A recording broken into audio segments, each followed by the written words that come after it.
Hello friends, स्वागत है आप सभी का अपने YouTube channel growth point BGP में। दोस्तों, पिछले पार्ट में हम लोगों ने एक्सरसाइज 3 और एक्सरसाइज 4 इन दो चैप्टर को कंप्लीट कर लिया था। तो आज के इस पार्ट में हम लोग आज के इस वीडियो में एक्सरसाइज 5 और एक्सरसाइज 6 इन दोनों चैप्टर को कंप्लीट करेंगे, जो हमारे क्लास 7 क्लास के हैं।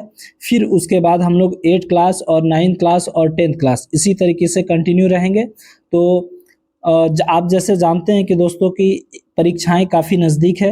जो छात्र मन लगाकर मेहनत कर रहे हैं उन सभी छात्र के लिए 2 लाइन कहना चाहूँगा कि रख हौसला वो मंजर भी आएगा, रख हौसला वो मंजर भी आएगा, प्यासे के पास चलकर समंदर भी आएगा, थक कर ना बैठ ए मंजिल की मुसाफिर, थक कर ना बैठ ए मंजिल की मुसाफिर, मंजिल भी मिलेगी और मिलने का मज़ा भी आएगा।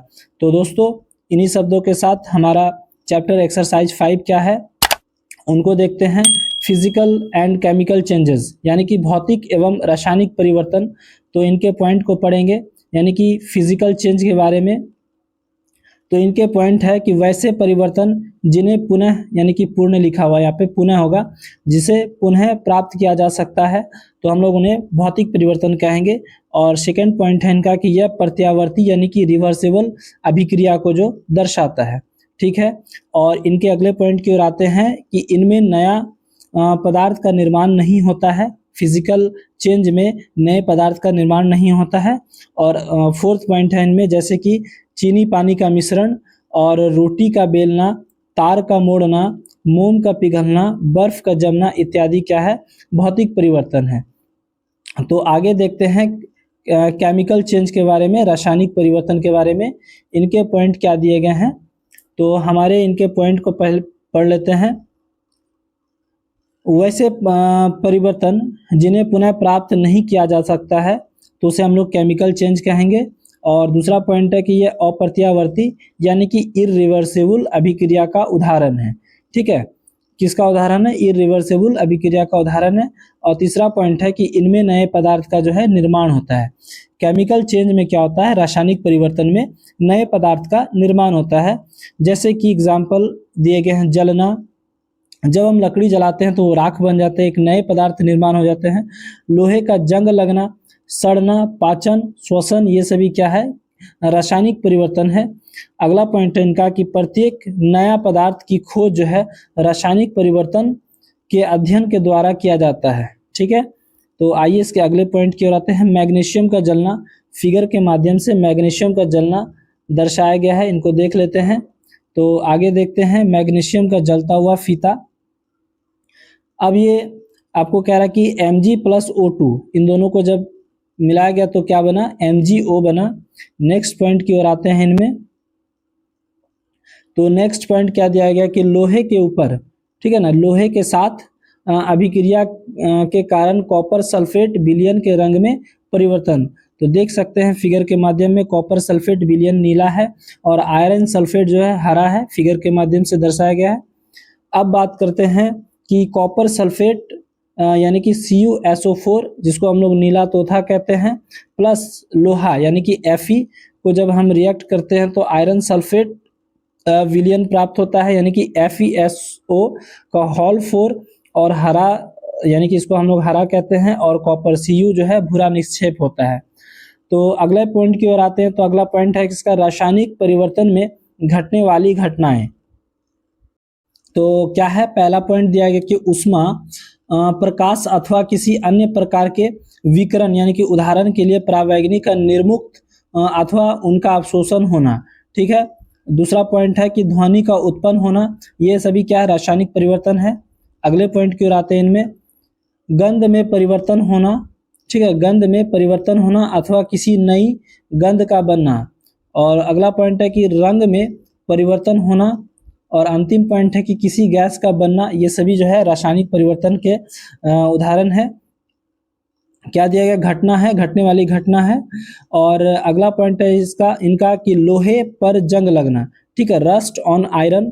तो इनके क्या पॉइंट दिए गए हैं, रस्ट ऑन आयरन, इनको पहले जानेंगे। तो इनका पॉइंट है कि आयरन यानी कि Fe+O2 को जब नमी के साथ रिएक्ट करते हैं तो Fe2O3 प्राप्त होता है, प्लस H2O निकलता है।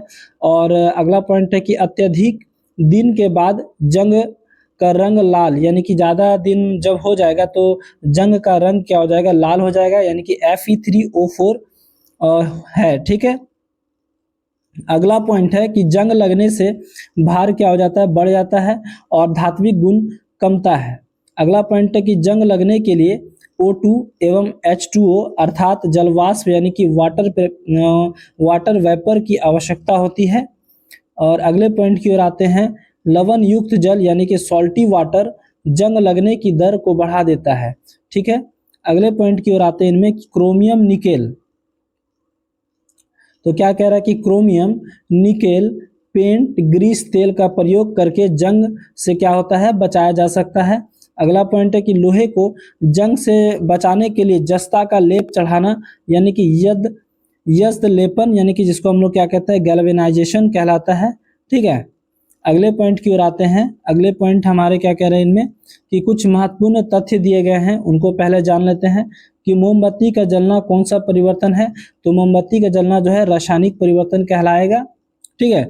और दूसरा पॉइंट है इनका कि मोमबत्ती के जलने में कौन सी परिवर्तन होती है। तो जलने में होता है भौतिक और रासायनिक दोनों होता है। और अगले पॉइंट है इनका कि तांबे के तार का गर्म यानी कि जलना, तो रासायनिक परिवर्तन हो गया तांबे के तार का। और अगला पॉइंट है CuSO4 का क्रिस्टलीकरण कौन सा परिवर्तन का उदाहरण है। तो रासायनिक का उदाहरण है, क्रिस्टलीकरण जो है रासायनिक परिवर्तन का उदाहरण है। तो फिगर के माध्यम से कॉपर सल्फेट और क्रिस्टल का दिया गया है। कॉपर सल्फेट के क्रिस्टल दिए गए हैं। तो अब यहाँ पे एनसीईआरटी के एग्जाम्पलर वाले प्रश्न स्टार्ट हो चुके हैं। तो पहला प्रश्न हम देखते हैं एनसीईआरटी के एग्जाम्पलर के प्रश्न को।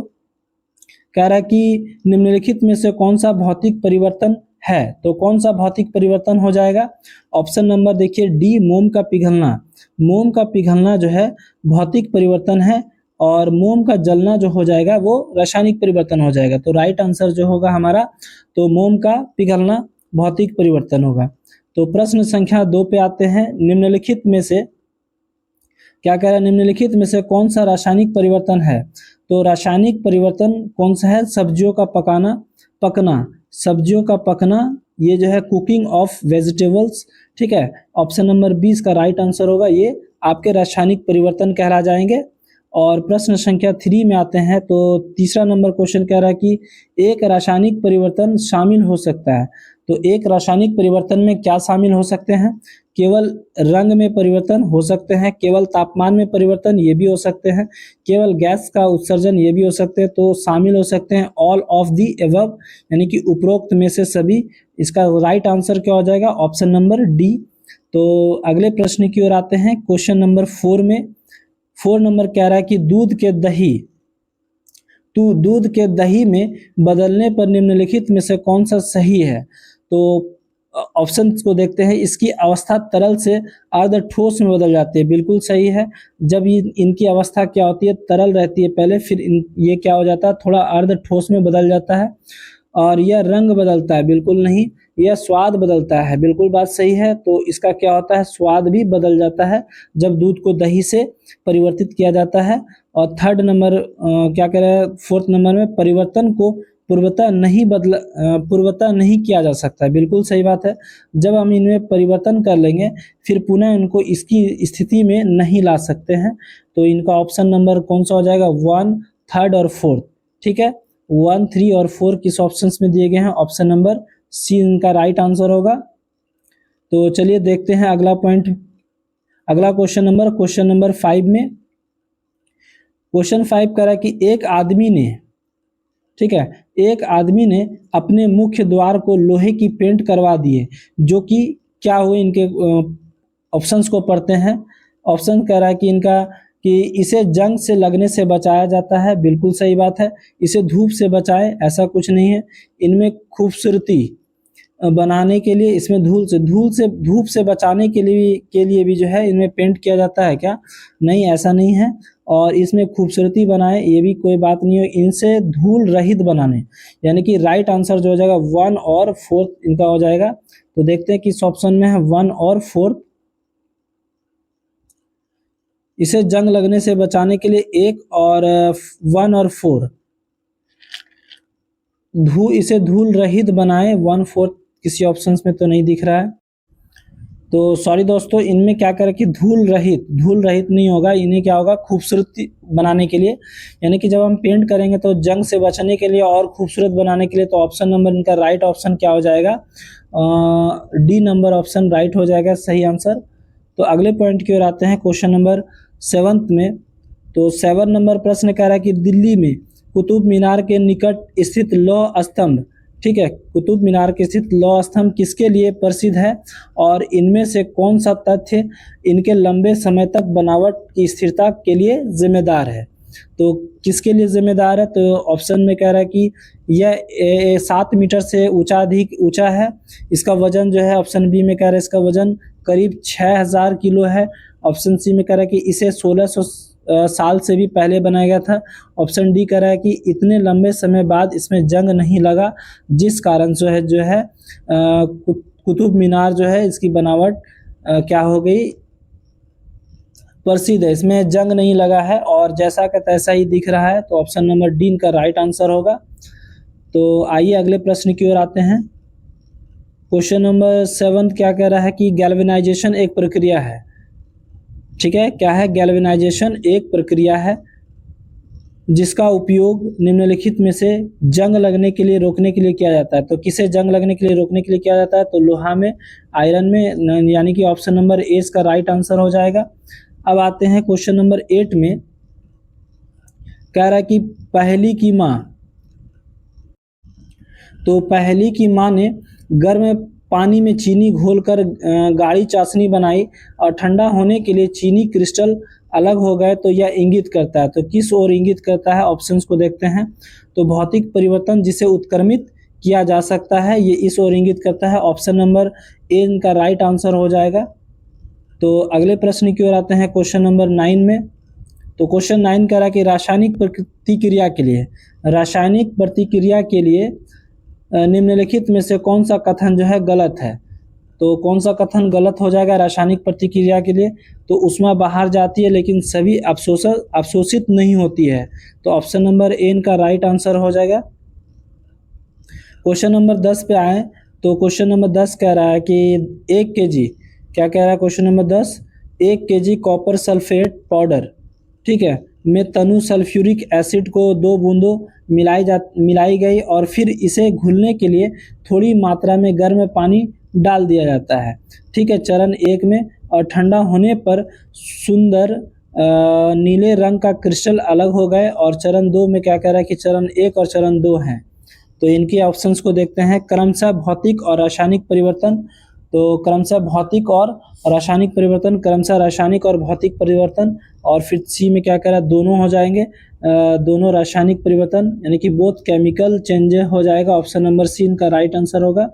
तो अगले प्रश्न में आते हैं, क्वेश्चन नंबर 11 में। क्या कह रहा है कि नीचे भौतिक एवं रासायनिक परिवर्तन के संदर्भ में निम्नलिखित कथनों में से कौन सा सही है। तो ऑप्शंस को देखते हैं कि सभी भौतिक परिवर्तन अनुक्रमणीय, जबकि रासायनिक परिवर्तन जो होते हैं वो उत्क्रमणीय होते हैं। और दूसरा नंबर क्या कह रहा है कि ध्वनि का उत्पन्न होना एवं किसी विकर्ण का निर्मुक्त होना अथवा अवशोषित होना रासायनिक परिवर्तन का उदाहरण है। तो आइए ऑप्शंस को देखते हैं इनमें। तो इनके ऑप्शंस जो हो जाएंगे तो केवल 2 हो जाएंगे। ऑप्शन नंबर बी इनका राइट आंसर हो जाएगा। तो देखते हैं ऑप्शन नंबर बी में क्या कह रहा है कि ध्वनि जो है, ध्वनि का उत्पन्न होना किसी विकर्ण का निर्मुक्त होने अथवा अवशोषित होना रासायनिक परिवर्तन का उदाहरण है। तो क्वेश्चन नंबर 12 में आते हैं। 12 नंबर प्रश्न क्या कह रहा है कि निम्नलिखित में से कौन सा रासायनिक परिवर्तन की विशेषता नहीं है, कौन सा रासायनिक परिवर्तन की विशेषता नहीं है। क्वेश्चन नंबर 12, तो रंग में परिवर्तन होना यानी कि चेंज इन कलर रासायनिक परिवर्तन की विशेषता नहीं है। ऑप्शन नंबर ए इसका राइट आंसर हो जाएगा। अब बात करते हैं अगले प्रश्न की ओर, क्वेश्चन नंबर 13 पे। तो 13 आपका जो है एनसीईआरटी के अभ्यास वाले प्रश्न स्टार्ट हो चुके हैं। यहाँ से 13 से प्रश्न कह रहा है कि जब कार्बन डाइऑक्साइड को चूने के पानी में प्रवाहित किया जाता है तो यह किस यौगिक के बनने के कारण दूधिया हो जाता है। तो यह किस यौगिक के बनने के कारण दूधिया हो जाता है, तो कैल्शियम कार्बोनेट के कारण जो है यह दूधिया हो जाता है। ऑप्शन नंबर ए इनका राइट आंसर होगा। अब बात करें क्वेश्चन नंबर जो है आपके 14 पे 14 नंबर कह रहा है कि खाने के सोडा का रासायनिक नाम क्या है। तो खाने के सोडा का रासायनिक नाम जो है सोडियम बाइकार्बोनेट है। ऑप्शन नंबर बी इनका राइट आंसर होगा, सोडियम बाइकार्बोनेट खाने वाले सोडा का नाम। अब क्वेश्चन नंबर 15 पे आते हैं। तो ऐसे परिवर्तन जिनमें नए पदार्थ बनते हैं डैश परिवर्तन कहलाते हैं। तो क्या कहलाएंगे? रासायनिक परिवर्तन कहलाएंगे। नए पदार्थ का निर्माण होगा रासायनिक परिवर्तन में। ऑप्शन नंबर बी का राइट आंसर। अब बात करें क्वेश्चन नंबर 16 में, तो अव्ययी जीवाणु जैविक अपशिष्ट पदार्थों को अपघटित करके जैव गैस यानी कि बायोगैस बनाते हैं। और परिवर्तन ए में क्या कह रहा है कि फिर जैव गैस ईंधन के रूप में चलाई जाती है। और परिवर्तन बी में कह रहा है कि निम्नलिखित कथन में परिवर्तनों से संबंधित है और कथन को चुनिए। तो आइए ऑप्शंस को देखते हैं। क्या कह रहे कि प्रक्रम ए एक रासायनिक परिवर्तन है, और फिर प्रक्रम बी जो है रासायनिक परिवर्तन है। प्रक्रम ए और प्रक्रम बी दोनों ही रासायनिक परिवर्तन है। ऑप्शन नंबर सी इनका क्या हो जाएगा? राइट आंसर हो जाएगा। तो अगले प्रश्न की ओर आते हैं। क्वेश्चन नंबर 17 पे 17 नंबर पे 17 नंबर भी इसी प्रकार का क्वेश्चन है कि हम रसोई में जिस गैस का उपयोग करते हैं वह द्रवित पेट्रोलियम गैस है यानी कि एलपीजी है कहलाती है। ठीक है, सिलेंडर में एलपीजी के द्रव्य के रूप में होती है और सिलेंडर से बाहर आते ही यह गैस में परिवर्तित हो जाती है। बिल्कुल सही है। परिवर्तन ए में फिर यही गैस जलती है। और परिवर्तन बी जो है निम्नलिखित में से कथन परिवर्तन से संबंधित है और कथन ए का चयन कीजिए। तो चयन करना है। तो प्रश्न में क्या कह रहा है कि प्रक्रम ए रासायनिक परिवर्तन है, प्रक्रम बी क्या दिया हुआ है? रासायनिक परिवर्तन है, और प्रक्रम जो है आपका ए और बी दोनों रासायनिक परिवर्तन है, और प्रक्रम इनमें से कोई प्रक्रम रासायनिक परिवर्तन। तो इनका राइट आंसर जो हो जाएगा ऑप्शन नंबर बी हो जाएगा। प्रक्रम जो है बी एक रासायनिक परिवर्तन है। अब आते हैं अगले प्रश्न की ओर, क्वेश्चन नंबर 18 में। तो प्रश्न 18 क्या कह रहा है कि 18 नंबर क्वेश्चन है कि निम्नलिखित में से कौन से भौतिक परिवर्तन के सही समूह हैं। तो कौन से भौतिक परिवर्तन के सही समूह है? मोम का पिघलना हो जाएगा। तो इनके आंसर जो हो जाएंगे केवल 2। ऑप्शन नंबर सी इनका राइट आंसर होगा, केवल 2। तो दोस्तों हम लोगों ने आज के इस वीडियो में तो एक्सरसाइज 6 क्या है हम लोगों का? Respiration in organism. ठीक है, जीवों में श्वसन। तो इनके पॉइंट्स को पढ़ते हैं जीवों में श्वसन के बारे में।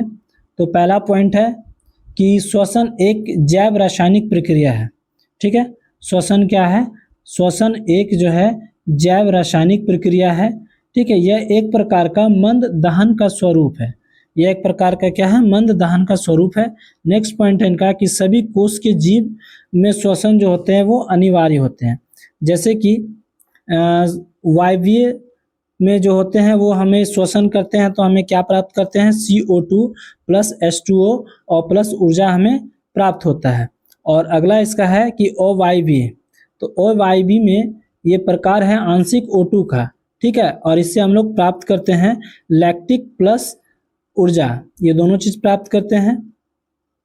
अगले पॉइंट की ओर आते हैं। इनमें प्रकार दिया गया है O2 पूर्ण O2 की अनुपस्थिति। ठीक है, और इनसे हमें क्या प्राप्त होता है? अल्कोहल प्लस CO2 प्लस ऊर्जा हमें प्राप्त होती है। अगले पॉइंट की ओर आते हैं। मानव में श्वसन रेस्पिरेशन इन ह्यूमन्स। तो इनके पॉइंट को पढ़ेंगे। रेस्पिरेशन इन ह्यूमन्स, तो इनका पॉइंट क्या है कि सबसे पहले नाक द्वारा वायु फेफड़ा तक पहुंचता है। बिल्कुल सही बात है। वहां पर एल्वोइली, जिसको हम लोग वायु कोष्ठिका कहते हैं, की सहायता से गैसों का विनिमय होकर रक्त संपूर्ण भाग में चला जाता है। ठीक है, तो मानव श्वसन तंत्र के अंग दिखाए गए फिगर के माध्यम से। तो ग्रास नलिका, श्वास नलिका, इन सभी दिए गए हैं। और आगे के पॉइंट आपके हैं इनहॉलेशन यानी कि अंतर श्वसन के बारे में। इनहॉलेशन को पॉइंट को इनको भी पढ़ेंगे। तो इनके पॉइंट क्या दिया गया कि सांस लेने की प्रक्रिया अंतर श्वसन यानी कि इनहॉलेशन कहलाती है। ठीक है, सांस लेने की प्रक्रिया जो है इनहॉलेशन कहलाती है। दूसरा पॉइंट है कि इनमें वक्ष ऊपर एवं डायफ्राम जो होते हैं वो सपाट नीचे की ओर होते हैं। क्या होते हैं? सपाट नीचे की ओर होते हैं।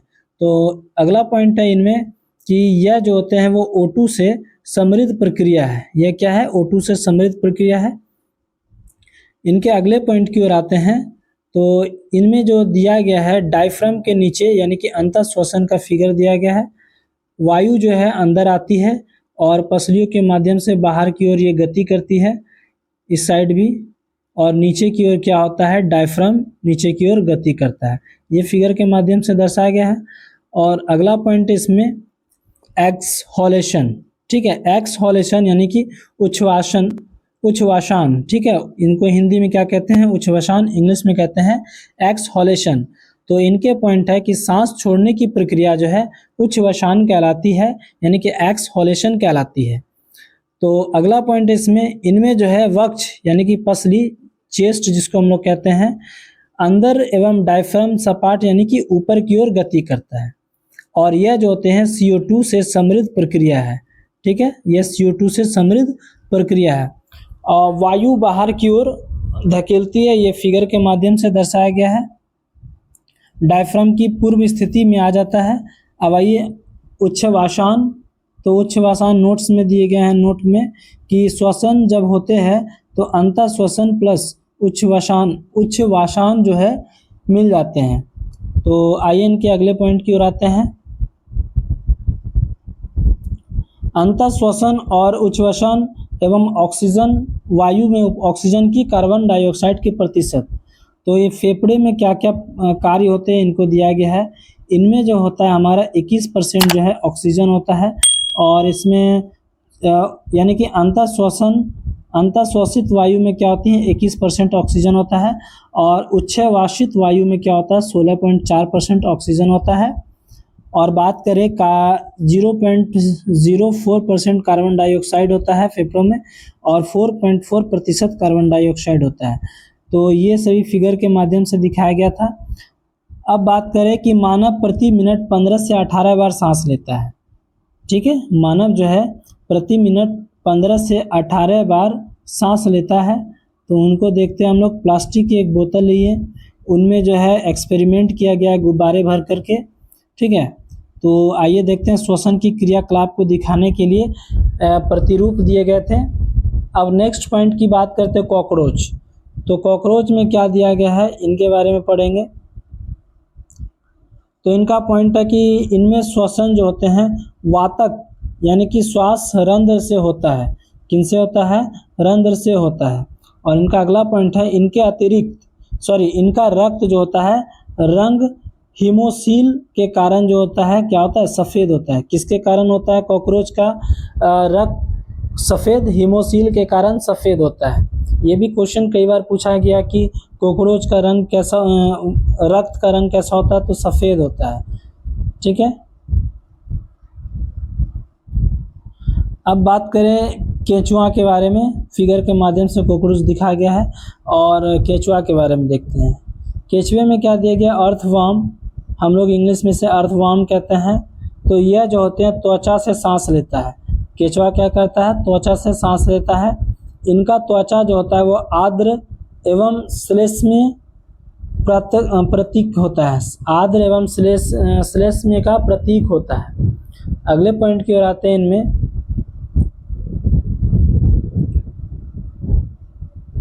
मछली के बारे में छोटे छोटे पॉइंट्स दिए गए हैं। इन सभी पॉइंट्स को हम लोग पहले पढ़ लेते हैं, बाद में फिर इनके क्वेश्चंस को देखेंगे।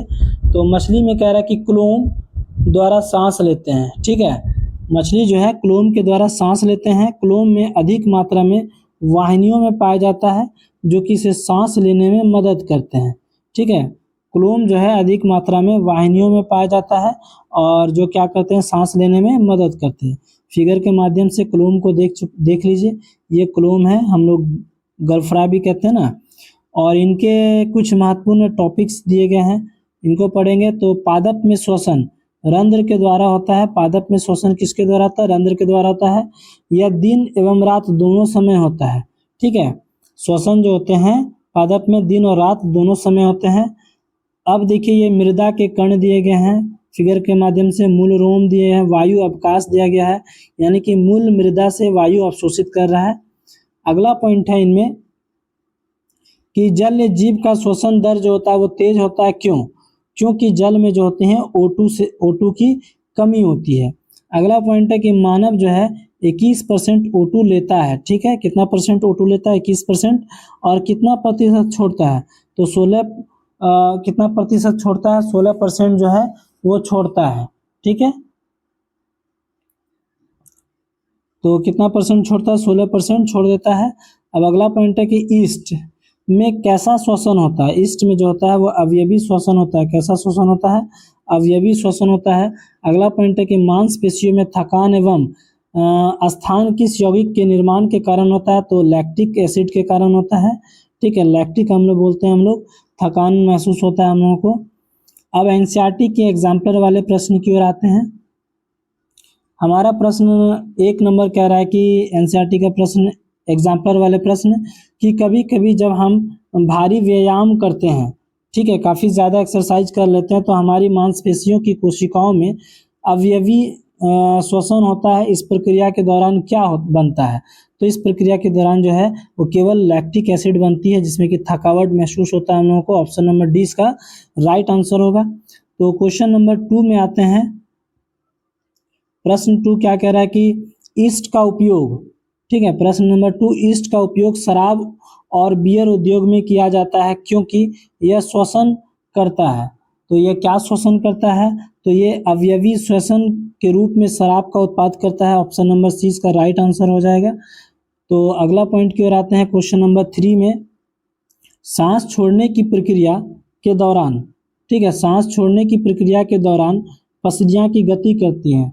तो पसलियाँ गति करती है नीचे की ओर या ऊपर की ओर? तो नीचे की ओर पसली गति करती है, डाउन एंड इनवर्ट करती है। ऑप्शन नंबर ए जो है इसका राइट आंसर हो जाएगा।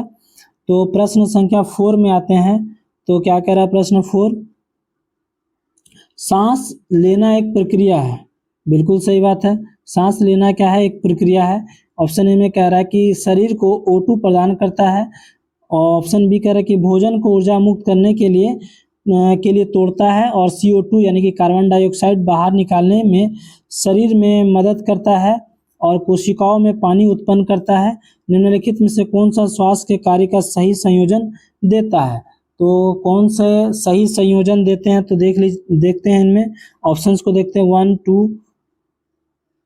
तो क्या कह रहा है कि ऑप्शन नंबर O2 जो है शरीर को O2 प्रदान करता है, बिल्कुल सही है। और CO2 बाहर निकालने में शरीर में मदद करता है, ये भी सही, यानी कि 1 3। तो 1 3 किस ऑप्शंस में दिए गए हैं? 1 और 3, ऑप्शन नंबर सी इसका राइट आंसर हो जाएगा। क्वेश्चन नंबर 5 में आते हैं। तो 5 नंबर क्या कह रहा है? मछलियाँ गलफड़े की मदद से सांस लेती है। बिल्कुल सही है। मछलियाँ जो है किसकी मदद से सांस लेती है? गलफड़े की मदद से सांस लेती है। तो जिनमें रक्त वाहिकाओं की भरपूर आपूर्ति होती है, मछली के गलफड़े मदद करते हैं। तो मछली के गलफड़े क्या मदद करते हैं? पानी में घुली हुई ऑक्सीजन लेने में मदद करते हैं। ऑप्शन नंबर 20 का राइट आंसर हो जाएगा। क्वेश्चन नंबर 6 में आते हैं। केंचुए तथा मेढक अपनी त्वचा से सांस लेते हैं, जिनके कारण दोनों जीवों की त्वचा होती है। तो दोनों जीवों की त्वचा कैसी होगी? नम और पतला हो जाएगी। ऑप्शन नंबर डी इनका राइट आंसर होगा, नम और पतला हो जाएगी केंचुए और मेढक का त्वचा। तो प्रश्न संख्या 7 में आते हैं। तो 7 नंबर क्या कह रहा है कि निम्नलिखित में से कौन सा पदार्थ हमारी पेशियों में संचित होता है जिन्हें ऐंठन होती है? तो लैक्टिक एसिड, अभी जस्ट हम लोगों ने पढ़ा, कौन सा होगा? लैक्टिक एसिड इनका हो जाएगा right answer, option number B, ठीक है। ऑप्शन नंबर 20 का राइट आंसर हो जाएगा लैक्टिक एसिड। और आते हैं प्रश्न संख्या 8 में। 8 नंबर कह रहा है कि विभिन्न जंतुओं में श्वसन के संदर्भ में निम्नलिखित कथनों पर विचार करें। तो कथन को पढ़ना है और उनके बारे में बताना है कि भोजन में संचित ऊर्जा श्वसन के समय निर्मुक्त होती है। बी कह रहा है कि कोशिकाओं के अंदर ऑक्सीजन का उपयोग करके ग्लूकोज, कार्बन डाइऑक्साइड और जल में विखंडित हो जाता है। और तीसरा क्या कह रहा है कि ऑक्सीजन की अनुपस्थिति में भोजन विखंडन को वायवीय श्वसन कहलाता है। और चौथा क्या कह रहा है इसमें, उपरोक्त में से कौन सा कथन सही है? तो इनमें से कौन सा कथन सही है उनको देखना है। तो कह रहा है कि भोजन में संचित, ठीक है, भोजन में संचित ऊर्जा जो होती है श्वसन के समय क्या होती है, निर्मुक्त होती है, बिल्कुल सही बात है। और कोशिका के अंदर ऑक्सीजन का उपयोग करके ग्लूकोज, कार्बन डाइऑक्साइड और जल में विघटित हो जाता है, ये भी बात सही है, यानी कि ऑप्शन नंबर 1 और 2 ये सही होगा। किस ऑप्शन में दिया गया है उनको देख लेते हैं। ऑप्शन नंबर ए इनका राइट आंसर हो जाएगा, ठीक है। अगले प्रश्न की ओर आते हैं। अगला प्रश्न हम देखते हैं एनसीईआरटी के अभ्यास वाले प्रश्न। तो कह रहा है कि तिलचट्टे के शरीर में वायु प्रवेश करती है, उनके किनके द्वारा जो है तिलचट्टे में वायु प्रवेश करती है, तो श्वास और रंध्र के द्वारा प्रवेश करती है। ऑप्शन नंबर सी इनका राइट आंसर हो जाएगा। और 10th नंबर की बात करें तो 10 नंबर में क्या दी गई, कॉलम ए और कॉलम बी शब्दों को मिलान करें, यानी कि कॉलम ए और बी को मिलान करना है। तो इनको देखते हैं, कॉलम ए और बी को मिलान करना है, तो हमें इनको देख लेते हैं कि ईस्ट क्या हो जाएंगे। आपका ईस्ट जो हो जाएगा 1 नंबर में, ईस्ट का क्या हो जाएगा, अल्कोहल हो जाएगा, ठीक है, ईस्ट अल्कोहल से मिल जाएगा। फिर त्वचा जो है आपका केचुआ से हो जाएगा, त्वचा, यानी कि बी का 5 हो जाएगा। और पत्तियां जो है वो किन से हो जाएंगी, सी का हो जाएगा, पत्ती रंध्र से। और मछली किन से हो जाएगा, मछली का हो जाएगा आपका वक्ष और गुहा से हो जाएगा, मछली का क्लोम हो जाएगा, क्या हो जाएगा, क्लोम हो जाएगा मछली का। और ई नंबर की बात करें मेढक, तो मेढक का हो जाएगा आपका फेफड़ों और त्वचा से, यानी कि 2 नंबर से मिल जाएगा। और डायफ्राम एक ही बचता है, तो डायफ्राम का क्या हो जाएगा, वक्ष गुहा हो जाएगा, ऑप्शन नंबर 4। तो ये किसमें दिया गया है, 1 का 3, देखते हैं 1 का 3 और बी का 5, बिल्कुल सही, ऑप्शन नंबर ए इनका राइट आंसर हो जाएगा। अब अगले प्रश्न की ओर आते हैं, क्वेश्चन नंबर 11 में। तो 11th नंबर कह रहा है कि ईस्ट जैसा जीव किस प्रकार के श्वसन के तहत ऊर्जा को प्राप्त करते हैं। तो किस प्रकार के ऊर्जा के तहत प्राप्त करते हैं ईस्ट जो है अवायवीय श्वसन प्रकार की ऊर्जा जो है प्राप्त करते हैं, ऑप्शन नंबर बी इनका राइट आंसर हो जाएगा।